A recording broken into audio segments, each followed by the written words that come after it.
Ford hurried home, elated by the anticipation of the reunion.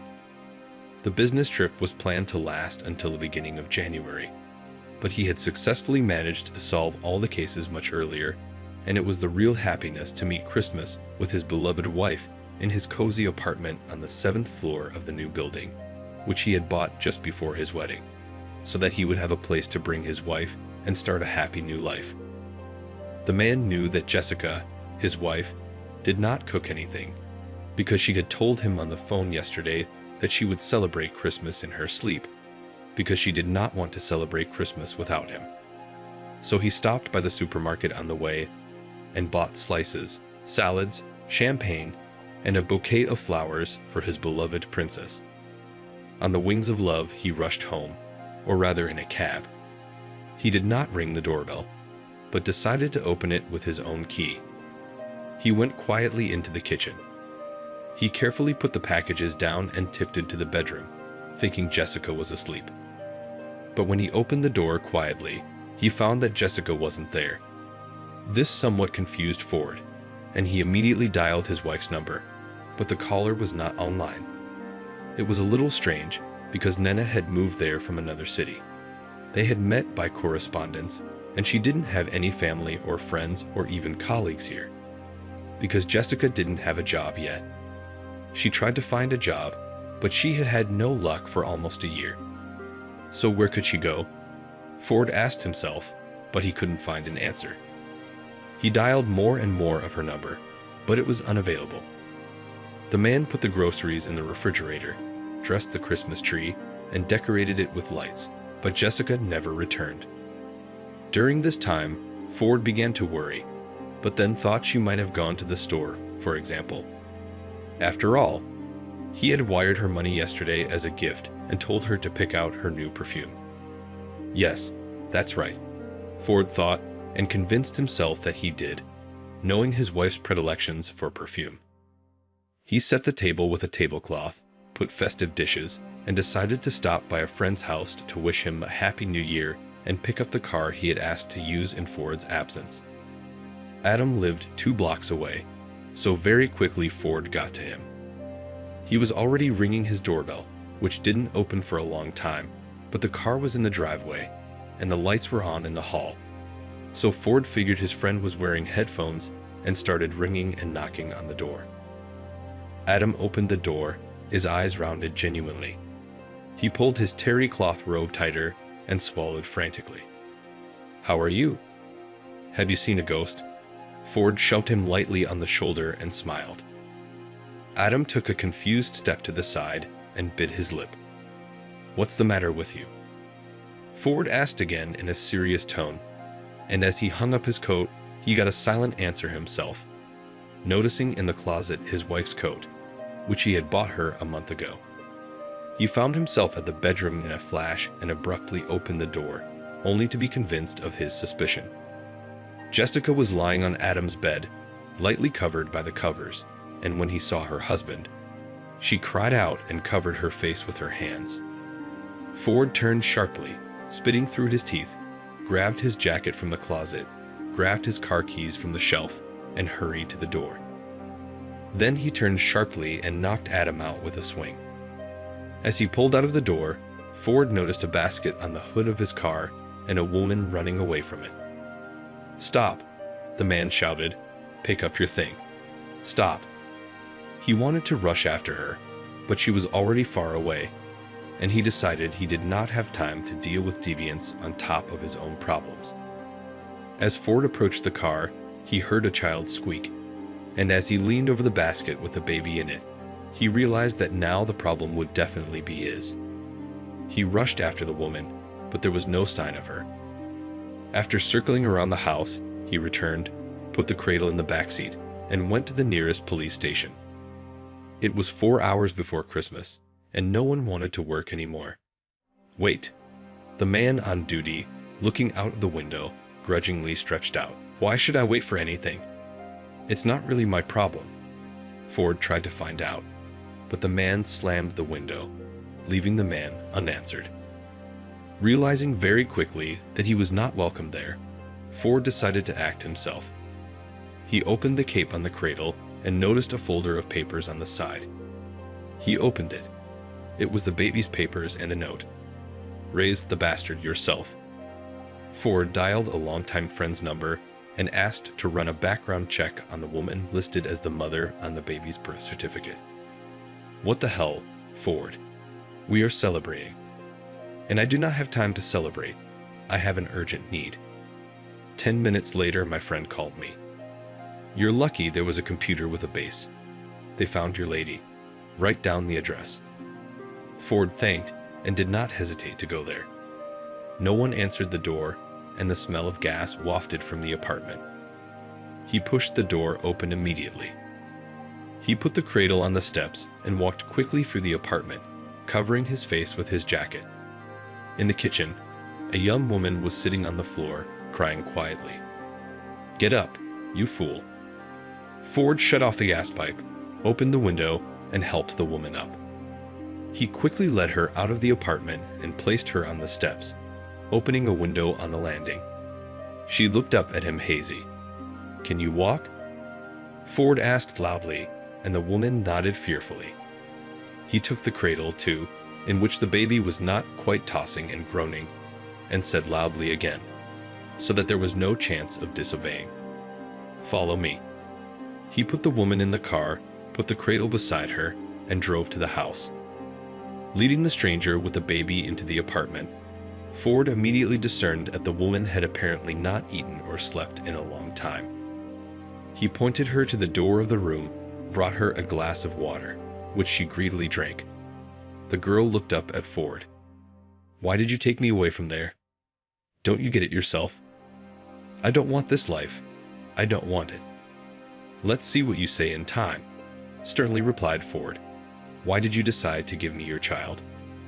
"Not you, Adam." "I put the cradle on his car," said the woman quietly. "No, it's my car. Adam used to take yours for rides sometimes." "It is not mine," she said and cried. "He's the last bastard. I hate him." "Don't get me started. Come on. I've got enough problems myself. Go wash your face and tell me what's going on. What's your name, by the way?" "Melissa." "Are you from the countryside?" "No, my parents named me after their favorite actress." Melissa washed her face and returned to the room, sat down on the sofa and asked for water. Ford brought a glass, and after drinking the water, she began the conversation without too many reminders. I interned under him. We started dating. He promised to marry me, he spoke well, asked me out on a date, and on March 8, he invited me to his place, laid the table, gave me a bouquet. That was the first time I drank wine and my head started spinning. I came to my senses in the morning in the same bed with him. I'd never been with anyone before. After that, he started avoiding meetings with me, and I couldn't find room for it all because of what had happened. I had been dreaming about something else. I had no intention of getting involved until I was married. I was cursing myself, and when I found out that I was pregnant, I went to him. He said that it was my problem and that it was up to me. I wanted to have an abortion, but when everything was ready and I was invited, I ran away. I couldn't kill a living thing. Melissa cried softly. Her frail shoulders shuddered and Ford felt sorry for her, and a wild anger boiled over at her former friend. When my belly became visible, my parents kicked me out of the house and told me to give up the baby. I wanted to write a renunciation, but I couldn't. Kind people helped with things for the baby, and when I came with him to my grandmother's old apartment after the maternity hospital, my parents found out and gave me 3 days to vacate the apartment or get rid of the baby. She wiped away her tears.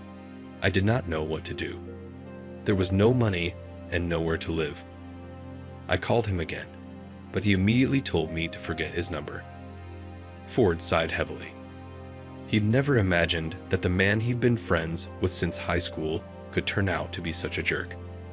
"Stop crying," Ford said calmly. When the baby reminded herself, Melissa pulled him out of the cradle and cried again.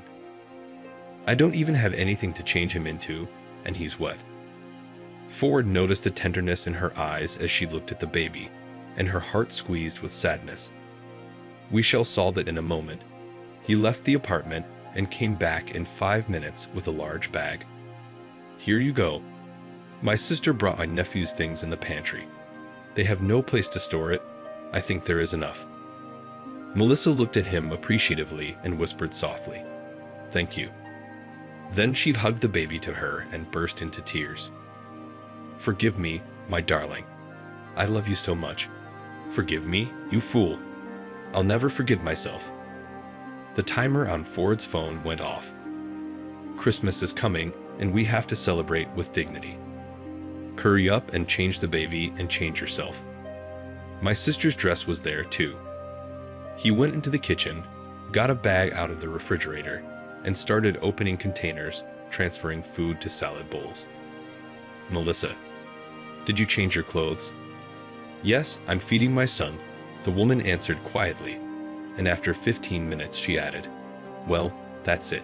He ate and fell asleep." "Well then, help me quickly." She timidly left the room and lowered her head. "Thank you for everything. I dread to think what could have happened." "It's important to know in time," smiled Ford. The table was laid, and the champagne was opened when the congratulatory speeches began on television. "Well, Melissa, Merry Christmas. My name is Ford. I forgot to introduce myself." Melissa smiled for the first time at the corners of her lips and nodded. "Merry Christmas."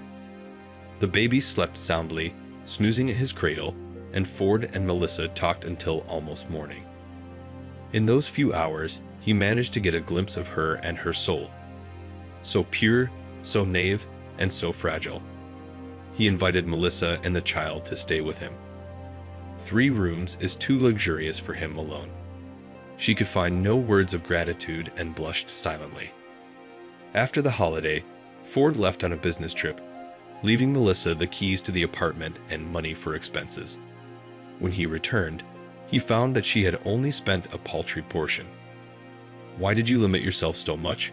he asked. "What did you eat?" "I bought all the cheapest. I don't want to burden you." "Come on, Melissa. It was my last business trip. I got a promotion. I'll be an office worker now. Let's agree that you will no longer save money and will cook a full meal for both of us, and my son will buy the best. Otherwise, I'll swear." Ford furrowed his brow and smiled. She nodded embarrassedly and remained silent. "And I also want to make you a very unexpected proposal. Will you marry me? I will only take no for an answer if you don't like me at all." Melissa was silent for a long time. Her cheeks were flushed and her hands were rubbing the sash of her dress. "I like you," she finally said, "but I don't want to be a burden with a child. And if I do, I won't take no for an answer. I warned you." Ford smiled and took the baby in his arms.